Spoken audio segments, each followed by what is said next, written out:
Salut tout le monde, j'espère que vous allez bien. Pour vous dire, là, pour faire du tri dans ma collection, j'ai fait du tri dans ma collection. Alors, pour ceux qui pourraient se poser la question, et j'espère que vous n'êtes pas nombreux, pourquoi est-ce que tu vends des mangas si tu les as achetés? Si on devait partir de ce principe, on trouverait plus jamais de mangas d'occasion, mais faut savoir que les mangas que j'ai achetés là, je les avais achetés la plupart il y a assez longtemps, sans doute il y a un an et demi. Surtout quand tu achètes principalement de l'occasion, quand tu as 500 mangas ou que tu en as 6000, t'as une sacrée différence de vision de la chose. Donc forcément, avec un peu de recul, quand je reprends le manga, je me dis ouais, bon, j'ai plus beaucoup de place. Est-ce que c'est le genre de série que je veux impérativement garder dans ma collection?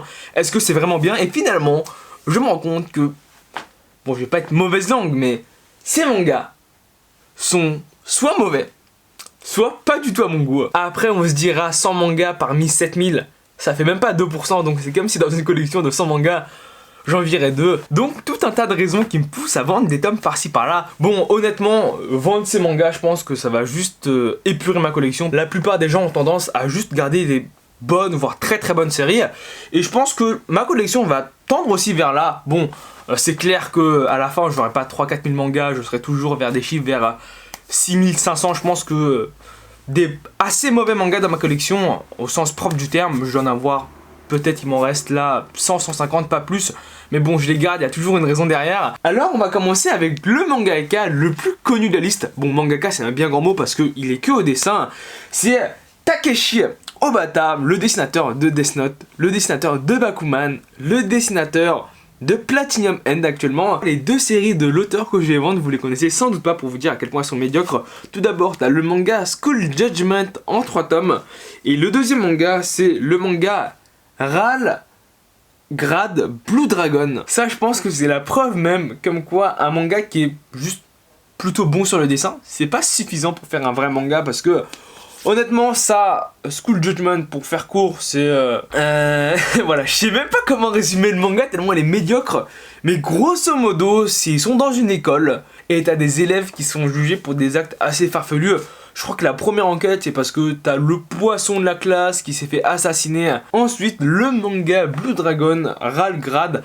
Alors, honnêtement, me jugez pas, mais ça, en achetant le manga, de base, quand j'ai entendu le manga Blue Dragon, je pensais que c'était le Blue Dragon qui passait à la télé quand j'étais petit. Je crois que c'était sur la Game One. Et en fait, non, les deux mangas n'ont strictement aucun rapport. Même l'autre Blue Dragon n'a jamais été dit en France. Je suis même pas sûr que ce soit un manga. Ça non plus, c'est très borderline. Le scénario est rushé de ouf. Donc, deux mangas de Takeshi Obata qui vont quitter ma collection. Et c'est drôle parce que Takeshi Obata fait des séries qui se vendent seulement quand au scénario on retrouve Tsugumi Oba, parce que Tsugumi Oba est au scénario de Death Note et au scénario de Platinum End et au scénario de Bakuman. Donc voilà, ils font un bon duo, mais Takeshi Obata solo, il fait des mangas de merde. Ce manga, rien qu'en lisant le synopsis, tu peux sentir que c'est pas très bon. C'est le manga Hell en 3 tomes aux éditions Kiun. Pour faire simple, le scénario du manga, c'est Salomon, le roi des enfers, a 72 enfants et ses rejetons sont envoyés sur Terre pour s'entretuer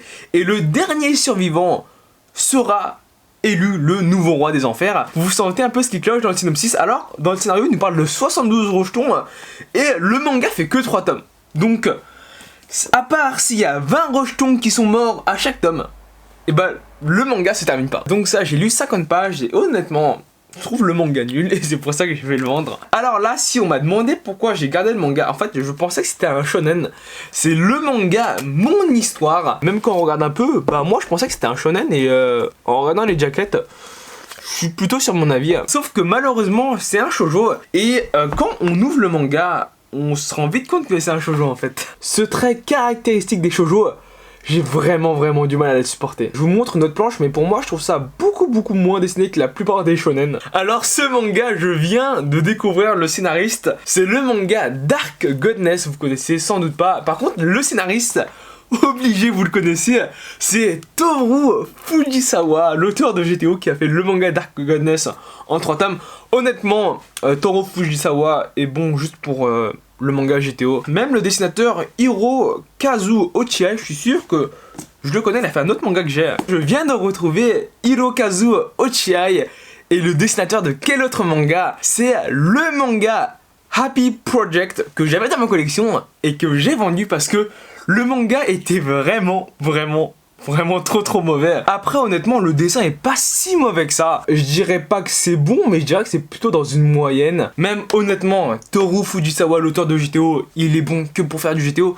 Tous ces autres mangas, à part GTO, sont nuls. T'as Kamen Teacher Black, qui je trouve sont des mangas exécrables. T'as Toko Zero. Alors je sais pas si Toko Zero est bien, mais c'est en 4 volumes donc je pense pas que ce soit si bien que ça. Et même l'auteur il a bien compris qu'il marchait que quand il faisait du GTO. Parce que c'est ça le gros série, c'est GTO en 25 volumes, GTO Lost Paradise, GTO 14 Day. Donc voilà, il a fait sa carrière sur le jeu GTO et quand il essaie de faire quelque chose d'autre, ça vole pas très loin. Ensuite je vais vendre l'intégrale actuellement sortie en France du manga Elemental Guirad, je sais pas comment ça se prononce. En fait le problème avec ce manga c'est que moi je l'avais acheté parce que j'avais souvenir d'avoir regardé l'anime il y a longtemps. Et en fait il y a deux problèmes qui sont posés et que j'ai remarqué un peu par la suite.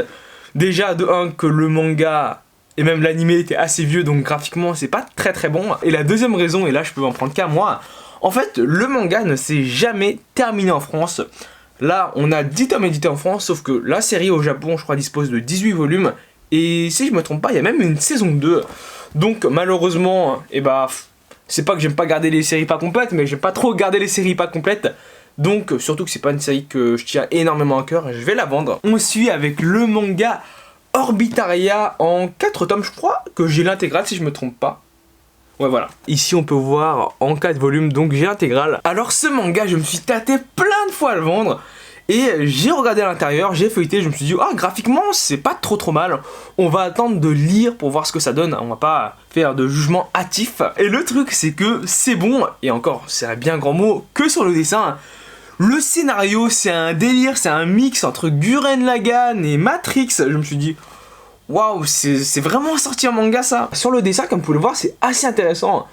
Mais je vous garantis que ce que propose le scénario, c'est vraiment du bas de gamme. Même honnêtement, les jaquettes sont quand même assez belles. Et puis on continue avec le manga La Logique des âmes. Alors ça, je me suis fait piéger par la jaquette parce que c'est bien beau à l'extérieur. Sauf que l'intérieur du manga est à peu près à ce niveau-là tout le temps. Donc comme vous pouvez le voir, c'est pas très bon. Ensuite, on a le manga Hungry Mary par l'auteur de Belzebub en 4 tomes. Alors...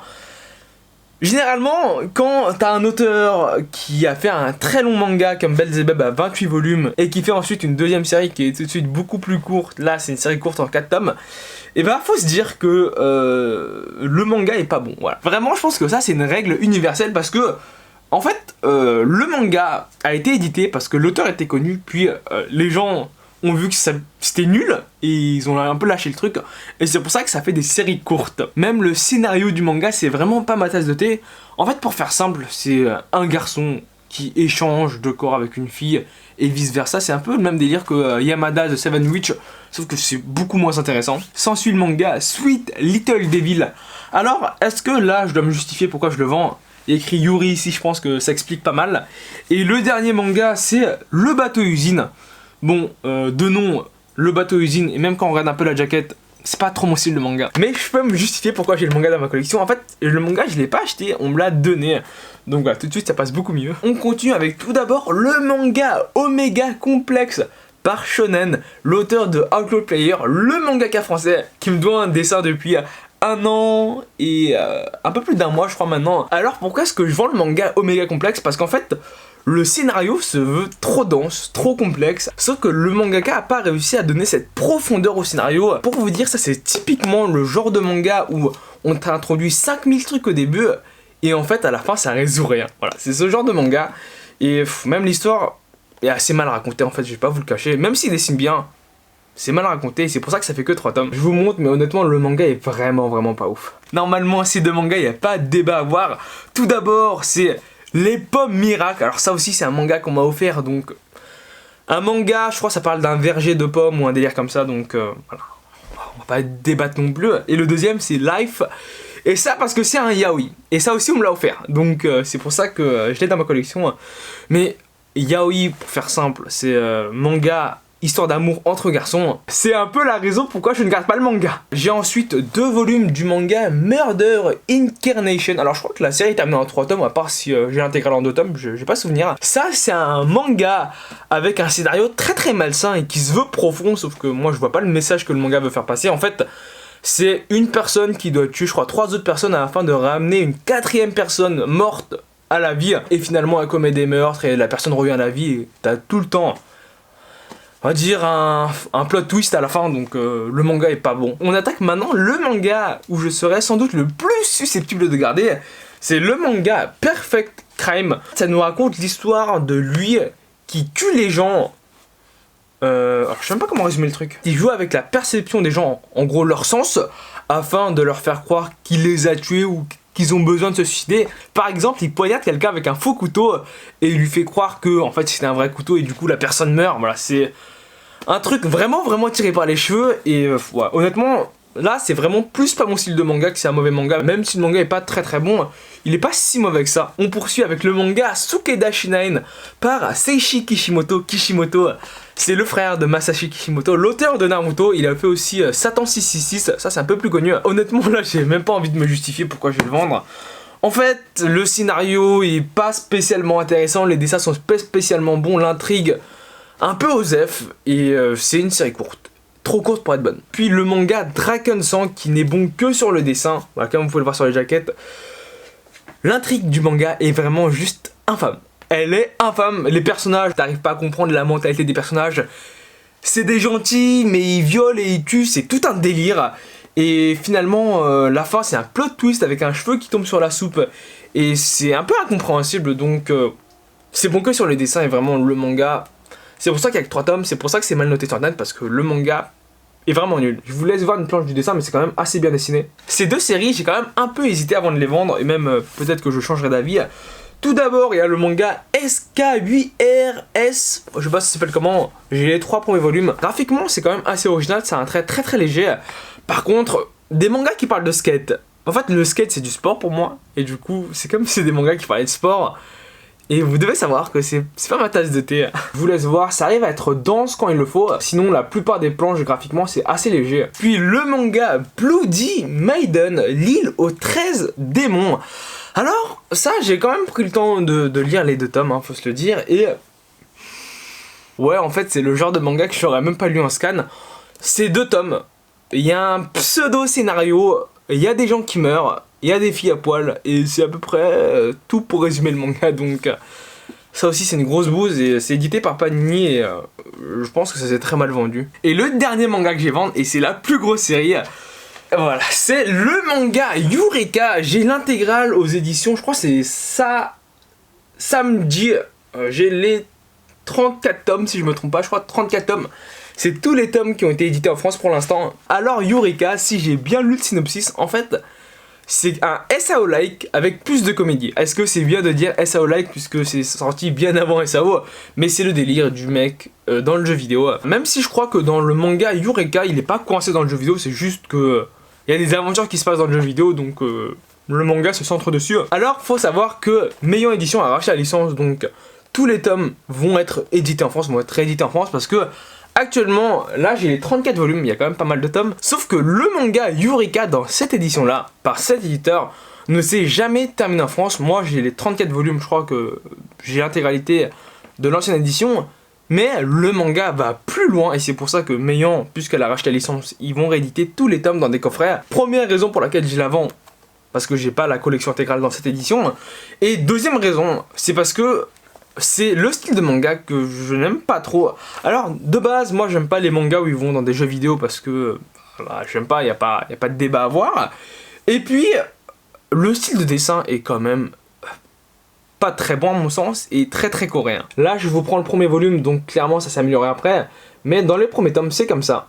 Ici j'ai le tome 34 et même à la fin je suis pas un grand fan du style de l'auteur. Donc un bon paquet de mangas qui vont partir de la collection. Et maintenant que je vous en parle, je fais bien de les vendre parce que c'est des mangas qui m'intéressent plus. La vidéo va se terminer ici, j'espère qu'elle t'a plu. Si c'est le cas, n'hésite pas à laisser un pouce bleu, n'hésite pas à t'abonner, c'est le plus important. N'hésite pas à laisser un commentaire si t'as un truc à dire, si t'as une question à poser. Je te dis à la prochaine vidéo. Salut!